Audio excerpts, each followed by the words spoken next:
Voilà, nous sommes donc à la causerie matinale, la dernière rubrique de votre émission le matin. Ce mardi 2 septembre 2014, Mathurin Kofi Nagor, ancien président de l'Assemblée nationale, installait officiellement la première mandature du Parlement des jeunes du Bénin. Première mandature, deuxième. Aujourd'hui, nous en sommes à la troisième mandature installée par l'actuel président de l'Assemblée, Louis Vlavonou, il y a quelques jours.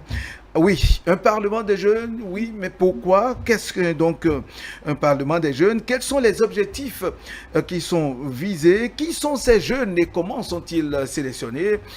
Le Parlement des jeunes, quel impact pour la jeunesse béninoise et pour l'État béninois? Autant de questions qu'on se pose et nous nous intéressons donc à la question aujourd'hui avec les invités. Edna Fayomi, que je présente en premier. Edna Fayomi, bonjour. Bonjour, monsieur. Bonjour, merci d'être des nôtres, de participer à la causerie de ce matin. Edna Fayomi, vous êtes assistante de direction et puis membre jeune parlementaire de la première mandature. Exact. Merci d'être là ce matin. En face de vous, Fumilayo Mohamed Dorego. Bonjour, monsieur Dorego. Bonjour, monsieur Moussa. Merci, monsieur Dorego, coach de développement. Vous vous intéressez également à toutes les questions qui concernent la jeunesse. Merci d'être là ce matin. Alors, Edna Fumilayo, oui, puisque c'est de vous qu'il s'agit aujourd'hui. Quand on parle de Parlement des jeunes, qu'est-ce que c'est? Quand on parle de Parlement des jeunes, vous y étiez, vous avez travaillé, première mandature pendant tout le temps. Quand on parle de Parlement des jeunes, d'où est venue l'idée et qu'est-ce que c'est? Alors, l'idée du Parlement des jeunes est venue du sommet des chefs d'État et des gouvernements qui ont eu lieu à Moncton, au Canada. Très bien. Et l'idée était de pouvoir fédérer les jeunes, de pouvoir développer la formation civique et de renforcer en fait les liens, la solidarité entre les jeunes de divers horizons. Donc c'était l'idée première et aussi c'était dans le but aussi de pouvoir aider les jeunes et de les initier à l'activité parlementaire. Donc c'était l'objectif premier du Parlement des jeunes. Et en fait, les critères étaient qu'il fallait avoir de 18 à 23 ans. De 18 à 23 ans? Oui, pour pouvoir intégrer le Parlement des jeunes. Et comment est-ce que la sélection de ces jeunes parlementaires se fait? Quels sont les critères? Sur vous, par exemple, sur quels critères vous a-t-on sélectionné dans le temps? Alors, je dirais d'abord que pour être sélectionné, ça a toujours été sous épreuve. Une composition qui était demandée, une dissertation sur un thème donné. Et dans le temps, il y a eu un test. Et avant ce test-là, en fait, qui a eu lieu en 2013, en 2014, j'avoue que au départ, l'idée du fait qu'on avait eu à adopter la charte des jeunes, du citoyen, ce qui avait été voté depuis fort longtemps. En 2007, au fait, des jeunes se sont réunis pour se mettre en association dans le sens d'installer ce Parlement-là, en association. Et ils ont commencé à faire des activités dans ce sens-là. Mais après, ça n'a pas donné, c'était pas coordonné par le Parlement, ça n'avait rien à voir. Or, le Parlement des jeunes, au départ, est une initiative qui a été confiée à l'Assemblée parlementaire de la francophonie. Et les parlements des jeunes au niveau national devraient être coachés par en fait, l'Assemblée nationale, vu que c'est lié à l'Assemblée parlementaire de la francophonie. Donc quand les jeunes se sont mis ensemble, ils n'ont pas consulté au fait le Parlement d'entre-temps. Et ça a été un peu du désordre. Et lorsque, en 2000, ça a créé d'autres choses. Et en 2013, il fallait que le Bénin se fasse représenter à l'Assemblée parlementaire de la francophonie. Il y a eu un appel à candidature. Et cet appel à candidature demandait en fait 2 jeunes qui vont représenter le Bénin. Un garçon, un jeune homme et une jeune fille. Ils ont juste lancé, on devait faire une C'était vous qui aviez représenté le Bénin? Exactement. Ah, parfait. Donc j'étais partie des personnes qui devaient représenter le Bénin. Et il y a une autre, Charafdi. Et nous étions 2. Donc, au sorti de là, en fait, ils ont apprécié notre intervention. Ok. D'où ils ont senti le besoin en fait d'installer un parlement des jeunes au niveau national. National, voilà. Parce que à l'Assemblée parlementaire de la francophonie, à cette AG en 2013, le président Nago, il était, comme on représentait le Bénin, on était en contact avec lui. Très bien. Et c'est à ce niveau-là, en fait, que quand on est revenu, on lui a parlé de, voilà, on lui a fait une restitution avec les échanges qu'il y a eu là-bas à Abidjan. Et au retour, il a senti le besoin. Et il a instruit ses collaborateurs et le Parlement a été mis. Et nous deux, il a été demandé que, ayant représenté le Bénin à cette assise-là, que nous puissions permettre aux autres de bénéficier. Donc, par exemple, moi, je n'avais pas postulé pour être dans le Parlement. Donc, c'est dans ce cadre, dans l'esprit de pouvoir, en fait, permettre à la nouvelle mandature, à chaque mandature qui est installée, de pouvoir, en fait, bénéficier des expériences passées. Il a été demandé que nous deux personnes, en fait, de l'ancienne mandature, puissent participer. Donc, c'est comme ça directement que nous, à la première mandature. Exactement. Ok. Pour avoir assisté, nous, on a été cooptés, voilà. Très bien. En plus des autres personnes. Voilà, et donc ça c'est de vous. Donc en dehors de tout ça, ce sont des, en fait, vous passez un examen, une composition, des épreuves, et c'est à partir de là que ça a été. Mais d'aucuns pensent que oui, il faut avoir un mentor, il faut avoir un coach au sein des députés à l'Assemblée nationale, d'avoir un bon parrain qui a du poids. Edna. Non, je pense Is it que true, comme le disent les Anglais? Non, not true. Ok. Not true. Comme je l'ai dit, en fait, c'est sous test, sous épreuve, à la première, à la deuxième et à la troisième mandature. L'appel est lancé, les gens qui s'inscrivent, on leur demande de rédiger un test, une dissertation sur un thème donné. Ouais. Je pense que le thème précédent a été sur le Covid. Sur le Covid. Donc c'est un truc de culture générale, en fait. Donc, les meilleurs, en fait, sont juste retenus. Ce sont des professeurs de français, je pense. Ouais. C'est à eux qu'on demande de corriger les copies, parce que c'est une dissertation. Ouais. Donc, c'est de la culture générale, c'est une dissertation. Donc, on regarde le fond, la forme et tout. Et c'est en fonction de ça que les gens sont retenus. Mais je précise qu'ils sont retenus par... les années antérieures, c'était par département. Mais cette année-ci, ça a été au niveau des circonscriptions électorales que ça a été retenu. Donc, c'est après le retour des copies qu'on sélectionne les meilleurs. Les meilleurs, d'accord. Alors, monsieur Foumilayo Mohamed Rego, vous avez écouté Madame Edna, oui, Parlement des jeunes, et qu'est-ce que vous aviez appris et comment est-ce que, en attendant de lui poser la question, on va lui demander qu'est-ce qui a été fait pendant qu'elle était là, par exemple, mais dites-nous, qu'est-ce que vous en savez quand on parle du Parlement des jeunes? Ce que je sais, la première des choses, c'est l'esprit dans lequel ce Parlement a été créé. Je pense que ce Parlement de jeunes a été initié dans l'esprit de permettre en fait à la jeunesse de participer à la vie politique du pays. De s'initier à la vie, de s'initier. Pas simplement s'initier, c'était de participer parce qu'à l'époque, Jean-Marie Sévérin, qui était le vice-président, le vice-secrétaire de l'APF, disait qu'il fallait 5 choses. La première des choses, il y avait la communication, il y avait l'écoute, il y avait la participation, il y avait l'action. Je pense qu'il y a un élément qui est en train de... La citoyenneté en première position, il y avait l'écoute, il y avait la participation, il y avait la communication, et puis il y avait l'action. Donc, quand on prend ces 5 éléments, les jeunes doivent pouvoir intervenir à tous les niveaux dans ce secteur-là.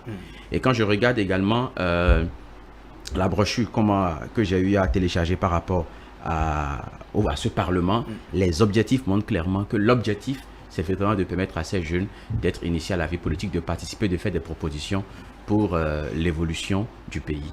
Maintenant, la question est de savoir, en faisant le point, le bilan, est-ce que cela a été fait, est-ce que cela a été respecté, qu'est-ce qui n'est pas bon, qu'est-ce qu'il faut faire, qu'est-ce qu'il y a à corriger.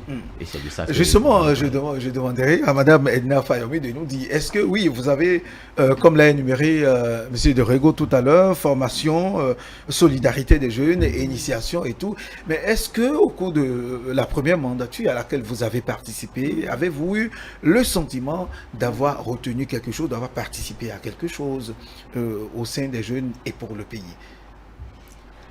Alors oui, j'ai un peu ce sentiment dans la mesure où en matière d'activité, non seulement en fait nous avons eu par l'aide des financements des partenaires techniques et financiers et bien entendu du soutien de l'Assemblée nationale, nous avons été formés.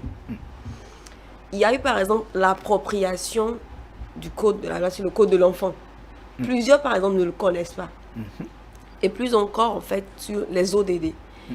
Et lorsque vous avez été formé et vous avez fait la vulgarisation par exemple le code de l'enfant, on a eu à promouvoir, on a fait un livret qu'on a eu à distribuer aux gens, parler de ça, même une tournée pour parler en fait de certains aspects, on a fait un forum d'échange des jeunes par rapport à ce que nous avons pris, faire en fait une restitution. Restitution, d'accord. Donc plus ou moins en fait nous avons eu à contribuer. Mais de l'autre côté, je pense qu'il y a un complément en fait qui est à ce niveau-là en fait. Bien vrai en fait, l'idée d'intervenir, c'était pas l'idée d'intervenir dans la vie politique. D'intervenir directement dans la vie politique. C'était pas ça. L'idée c'était d'apprendre. Ouais.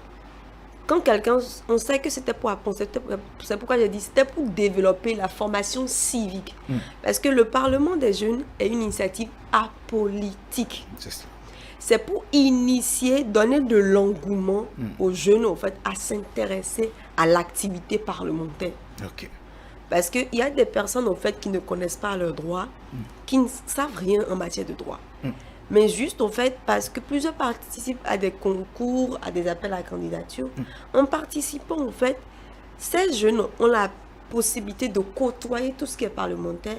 Et un jeune qui ne s'intéressait pas à la gestion de la cité, très bien. C'est ça la politique. Oui, Madame Nafaya, mais dites-nous, est-ce que, en faisant, si on vous demandait de faire un bilan, de jeter un regard rétrospectif sur ce que vous avez fait au cours de votre mandature, deuxième mandature, que diriez-vous? Est-ce que beaucoup de choses ont changé? Est-ce que le Parlement des jeunes a été pour quelque chose? D'abord pour la jeunesse et pour le pays, selon vous, de façon impartiale, c'est objectif? Je dirais un peu. Je dirais un peu dans la mesure où nous avons eu à apporter notre contribution. Vu que c'était la première mandature, il y avait des choses au fait un peu comme nous avons appris sur le tas. Donc nous avons eu à apporter notre contribution maintenant. Ce qu'a été la deuxième mandature, je sais pas... Je n'étais pas impliqué directement. Je n'étais pas impliqué directement. Mais vous observiez, vous avez un regard, vous suiviez un peu. Oui, j'ai pas trop suivi à cause de... Parce qu'il fallait un échange, une communication entre les parlementaires de la première mandature et de la deuxième mandature. Il n'y a pas eu beaucoup d'échanges en fait.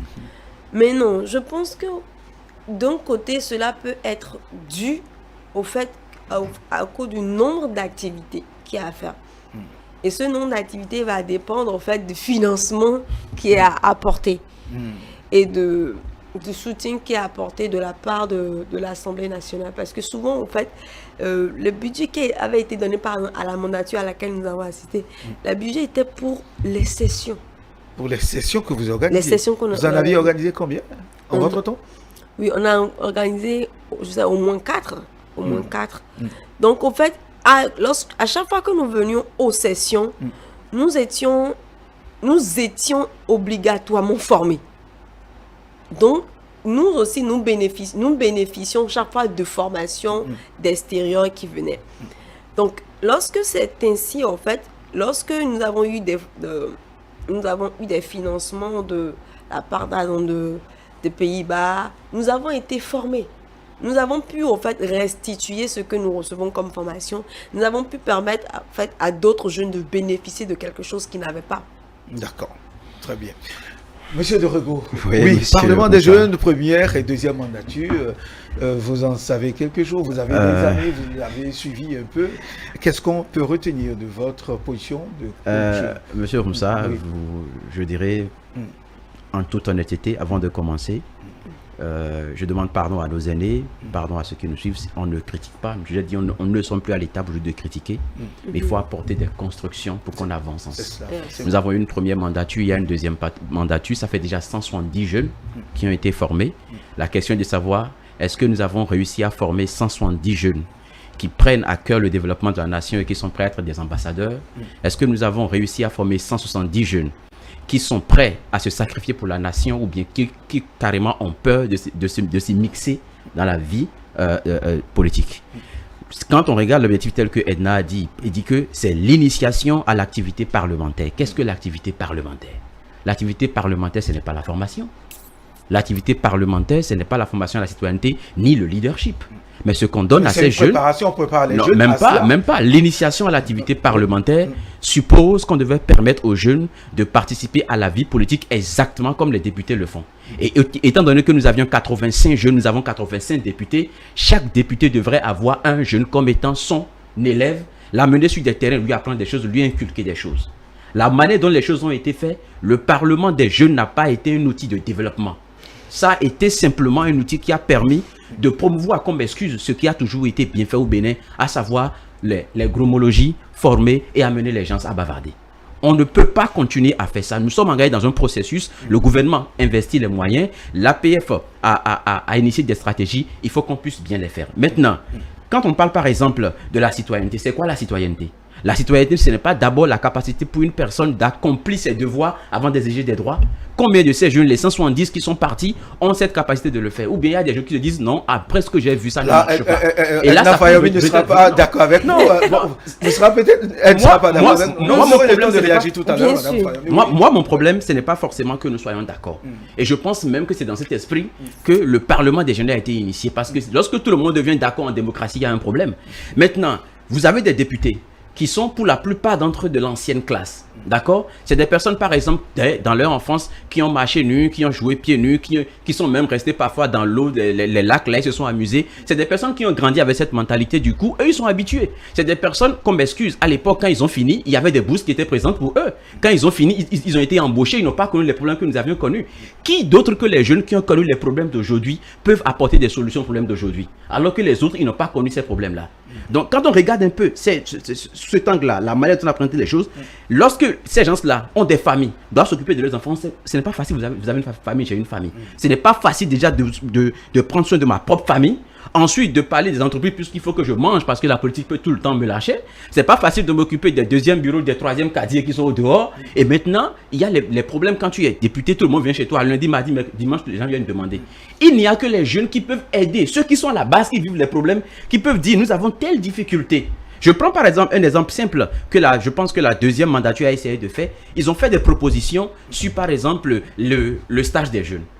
Mais on leur a dit dans les coulisses qu'on nous excuse qu'ils ne sont pas là pour faire de la politique. Ils sont là pourquoi? Pourquoi on ne parle simplement de la citoyenneté? Est-ce que ce ne sont pas des garde-fous qu'on met parce que... Non, ce n'est pas des garde-fous. Oui, madame. Ce n'est pas des garde-fous. Ce n'est pas des garde-fous parce que quand vous regardez en France, le Parlement des jeunes en France, ils sont opérationnels, ils font des choses. À Abidjan, tout près, ils font des choses, ils font des propositions. Au Maroc, ça se fait. Pourquoi est-ce qu'on ne le fait pas au Bénin? Edna Fayoumi, oui, je dirais... Alors, je dirais que étant donné que l'initiative est apolitique, le Parlement, en fait, ne voudrait pas, en fait, mêler c'est pour éviter, en fait, tout ce qui est la cooptation par les... Par les aînés? On a évité la cooptation par les aînés. C'est juste pas le président actuellement qui permet deux cooptations, qui coopte deux personnes, juste pour que deux personnes de l'ancienne équipe puissent participer à la nouvelle équipe afin de pouvoir faire le pont. Mais à part ça, il y a pas de cooptation. Pourquoi il n'y a pas de cooptation? Parce que, c'est apolitique. Maintenant, libre à la personne, lorsque le jeune parlementaire a été formé à plusieurs reprises, parce que c'est apolitique. On a dit c'est de développer la formation citoyenne, c'est l'éducation citoyenne. Lorsque la personne a été formée déjà au départ, lorsqu'il est initié à tout ce qui est lié à l'éducation, il entend parler de droits, de devoirs. Cette mentalité, ce qu'il reçoit comme information, en fait, l'amène, en fait, à s'intéresser à tout ce qui est lié à la législation. Et il a la possibilité, par conséquent, en fait, de pouvoir, en fait, partager avec son vis-à-vis ce qu'il a comme information. Lorsqu'il y a des lois, des choses qui concernent la jeunesse, qui concernent les citoyens en général, et par conséquent les jeunes, il a la possibilité de pouvoir partager ces informations avec ces autres jeunes. Donc, il n'y a pas, en fait, on a voulu éviter de pouvoir, plusieurs personnes en fait, plusieurs vont dire, ok, ce sont les députés, ce sont les personnes riches en fait, qui juste mettent leurs amis à côté pour bouffer, en griffe. C'est ce que plusieurs pensent en fait. Même tout simplement parce que nous ne voulons, on n'a pas voulu l'initiative n'était pas dans le but au fait de pouvoir faire une cooptation. Très bien. C'était pour ça. Madame Fayami, est-ce que à la date d'aujourd'hui, ceux de votre mandature, la première et la deuxième, est-ce qu'il y en a qui sont aujourd'hui actifs au sein des partis politiques jeunes qui sont dans la classe au sein de la jeunesse? J'en connais plus d'un qui sont dans la politique. J'en connais plus d'un qui sont dans la politique. L'autre interrogation, s'il n'y en a plus, mais à quoi la formation, tout ce qui a été fait a servi alors? J'ai bien précisé tout à l'heure ceci.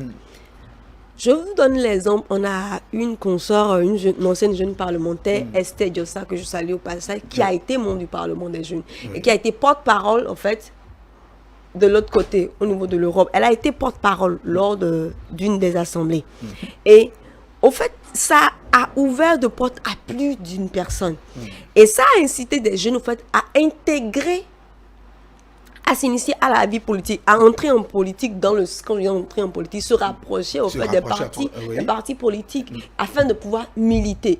Donc, libre à la personne, en fait, qui entre quand il finit sa mandature, libre à cet ancien jeune parlementaire, en fait, d'intégrer la vie politique. Déjà, ça lui donne de l'engouement. Donc, il pourra intégrer un parti, en fait, faire des propositions. Voilà. Le préparer à le préparer. Donc, ce n'est pas une obligation pour ces 85, en fait, d'être des députés. Ils ont la possibilité, vu qu'ils vont côtoyer les parlementaires, de pouvoir, en fait, se rapprocher d'eux, se faire amis à eux. Et en fonction de leur adhésion, s'ils s'intéressent à tel bord politique, ils pourront l'intégrer.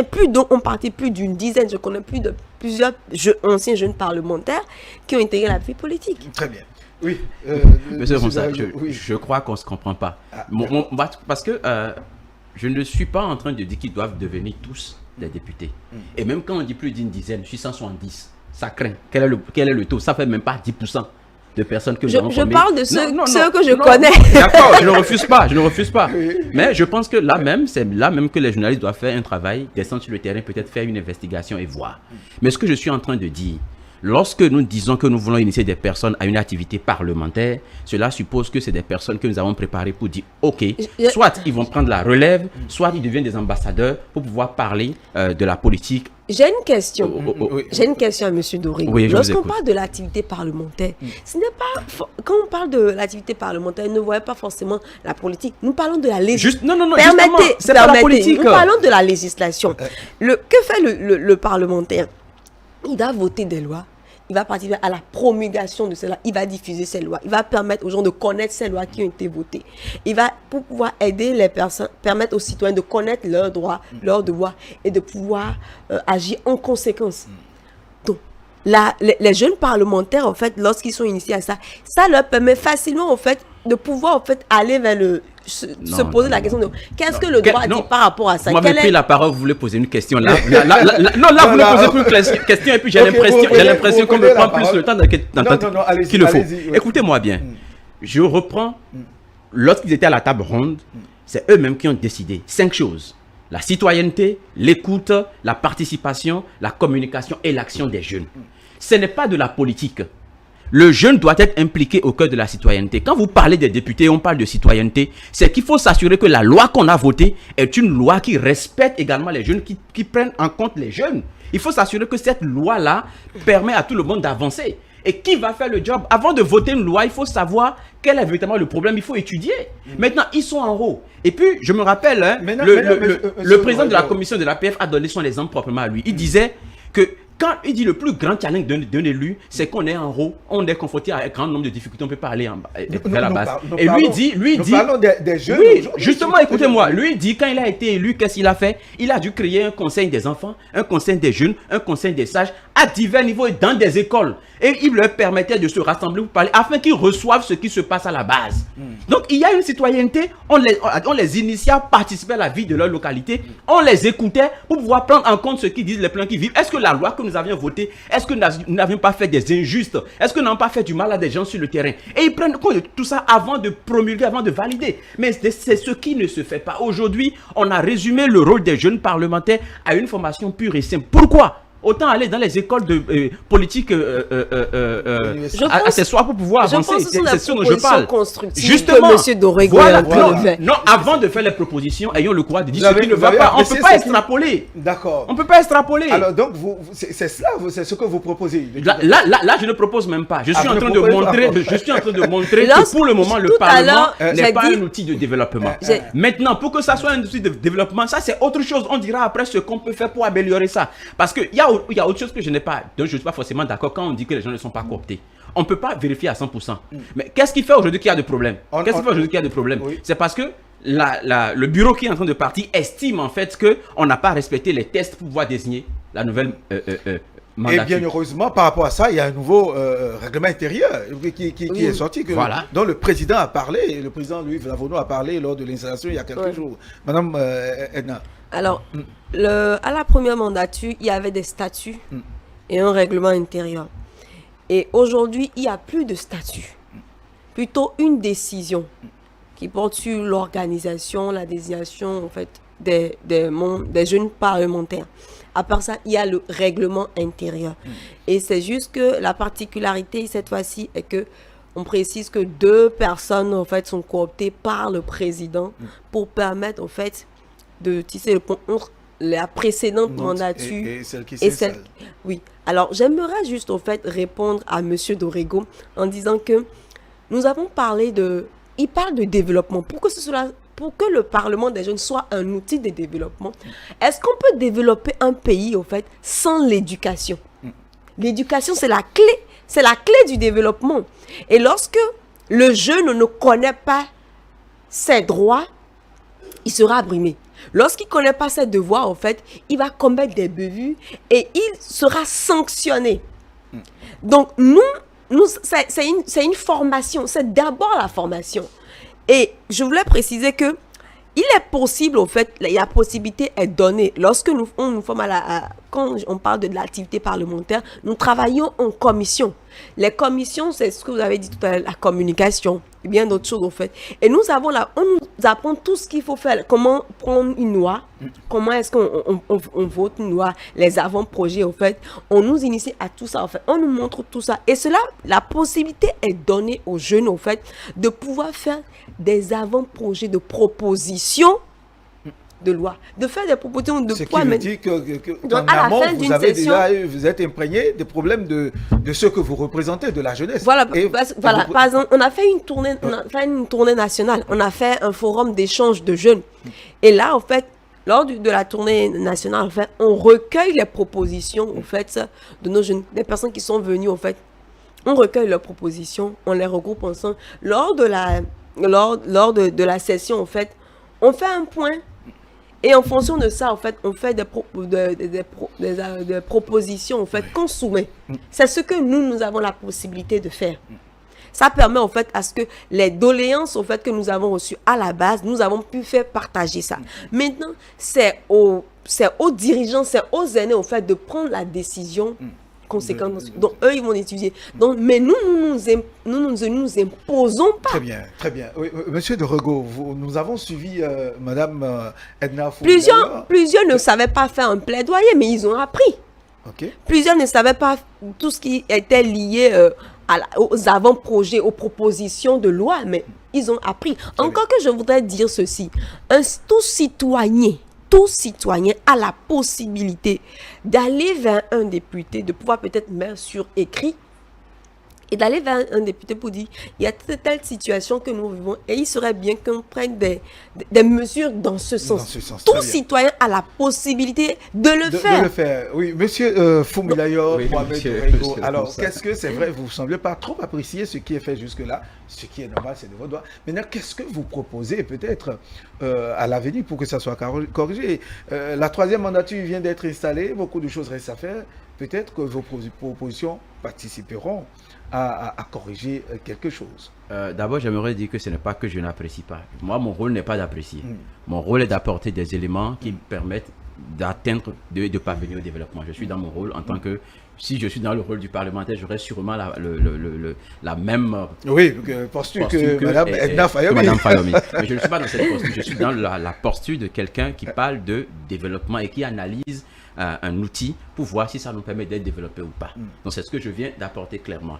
Je dis, je ne suis pas contre ce qui se fait, ce qui s'est fait. Je suis d'accord avec Mme Fayomi quand elle parle d'éducation. Mais c'est éduquer 85 personnes ou 170 personnes qui représentent la jeunesse sans pour autant que la jeunesse ne soit transformée. Moi, mon problème, est-ce que le Parlement des jeunes permet à la jeunesse d'être transformée? Ce n'est pas 85 personnes qui ont été formées qui vont me satisfaire. Ça, c'est très limite, très peu. Et très peu de personnes sont vraiment touchées par cette histoire-là. Si on va véritablement vers la base. Moi-même seul, réuni, dans mes tournées, je dépasse ce que le Parlement a fait. Donc, je sais de quoi je parle. Vous comprenez? Il faut qu'on ait de l'impact. Maintenant, en termes clairs, de propositions concrètes.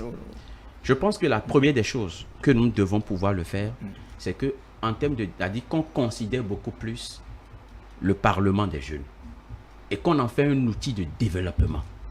Qu'on ne considère pas simplement comme étant un canal par lequel on nous amène 85 jeunes sélectionnés, ils viennent, on les forme par rapport à comment faire les trucs et puis après qu'on les laisse dans la nature se démerder. Parce qu'ils n'ont pas eu de prime, ils n'ont pas eu de salaire. Il y a seulement le siège. Je pense qu'ils ont à peu près un truc de 300 000 francs qu'on leur verse le mois et l'année pour faire les petites chasses. C'est très limite. Les sessions, ils viennent et puis c'est seulement les déplacements qu'on prend en compte. Ceux qui viennent de là-bas, on les nourrit, c'est tout.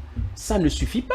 Le travail à faire à la base. Ok, on nous demande, on dit qu'il faut maintenant aller trouver des partenaires externes pour pouvoir faire des projets. Est-ce que vous savez une chose? Que si nous voulons nous développer, nous ne pouvons pas continuer par nous laisser financer par des partenaires extérieurs parce que les partenaires extérieurs ne vont financer que les projets qui entrent dans leur ligne de mire, qui ne sont pas forcément les projets qui participent à notre développement. Est-ce que vous comprenez? Donc, c'est des choses déjà que les députés doivent faire. Il faut qu'ils aient un budget alloué à ce Parlement et qu'ils puissent se dire, nous voulons encadrer les jeunes.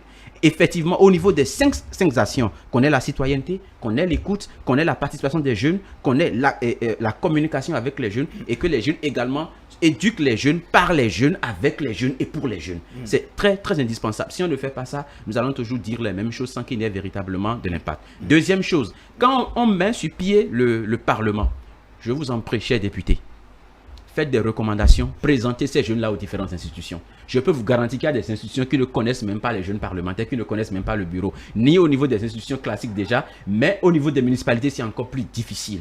Donc, il faudrait qu'on les aide, qu'on leur balise un peu le chemin, qu'ils aient fait le travail, qu'on leur donne également l'autorisation d'aller à la base, de parler, pour pouvoir recueillir des avis et que ces avis-là soient reversés. Et si possible, pour certaines lois, avant de les voter, qu'on dise aux jeunes, voilà ce que nous avons envie de faire, qu'est-ce que vous en pensez? Allez discuter, puis faites-nous des retours pour qu'on puisse apprécier. Et pour finir, que chaque député considère chaque jeune qui représente sa circonscription, sa localité, comme étant son pignon. Ils peuvent les amener sur des terrains, au lieu de considérer les jeunes comme étant des challengers, parce qu'ils se disent, non, si j'ai tel jeune, peut-être qu'après, il va rivaliser contre moi dans 5 ans. Non, je pense que c'est des choses qu'il faut enlever. Dans d'autres pays, les jeunes députés prennent même des avions avec les députés, vont aller négocier, voient un peu comment ça se fait pour apprendre. Il faut vraiment qu'on arrive à ce niveau et que les jeunes que nous formions puissent se dire, je veux vraiment faire de la politique parce que je sais que c'est un truc passionnant. Et donc, ils se disent à la fin, mais ça, c'est à quoi? C'est juste pour aller écouter. Voilà. Merci, monsieur Fumilayo, Mohamed Dorego. Merci. Edna Fumilayo, votre conclusion, vous avez écouté les propositions de monsieur Dorego. Oui, en conclusion, qu'est-ce que vous en dites et qu'est-ce que vous proposez pour les autres, la troisième mandature qui est installée aujourd'hui? Alors, moi, je souhaite vivement que à cette mandature, en fait, qu'il y ait un élargissement au niveau, au niveau du budget pour permettre aux jeunes de ne pas faire seulement des activités les justes pour les sessions, mais que ce soit en dehors, un peu comme M. Dorego l'a dit, et de pouvoir mettre en place un arsenal, en fait, en place pour permettre aux jeunes parlementaires d'aller sur des antennes, des antennes radio, par exemple, radio communautaire. Surtout que l'Assemblée nationale a une radio. Voilà, des radios communautaires pour pouvoir faire passer l'information sur, au fait, les droits et les devoirs, en fait, de la jeunesse. Donc, élargir ce budget-là, en fait. Donc, une contribution de la part des députés, que les députés puissent porter vraiment l'initiative. Et je pense qu'il est important qu'on puisse former beaucoup plus sur la citoyenneté. Quand je parle de citoyenneté, je veux mettre l'accent sur... Il y a plusieurs ONG, en fait, qui forment en citoyenneté. Par exemple, l'ONG Nouveau Type de Citoyen. Vous avez 30 secondes maximum. Voilà, pour former sur la citoyenneté, pour que le citoyen lambda, le jeune, puisse comprendre que le développement commence par lui, le citoyen. Très bien. Merci à vous, Edna Fayomi, assistante de direction, membre donc, de jeunes parlementaires de la première mandature. Elle est membre de la première mandature du Parlement des jeunes du Bénin. En face de vous, il y avait Fumilayo Mohamed Dorego, coach de développement qui s'occupe des questions liées à la jeunesse. Nous avons parlé, nous sommes intéressés au cours de cette causerie sur l'efficacité du Parlement des jeunes. C'est vrai, tous les points n'ont pas été évoqués. Nous y reviendrons. Merci, monsieur Dorego. Merci à vous, madame Edna Fayomi. Merci d'être là. Mesdames et messieurs, nous allons à présent mettre un thème à le matin de ce jour par cette causerie. Merci de nous avoir suivis. Très bonne suite des programmes sur l'ensemble de nos canaux digitaux. On se retrouve demain.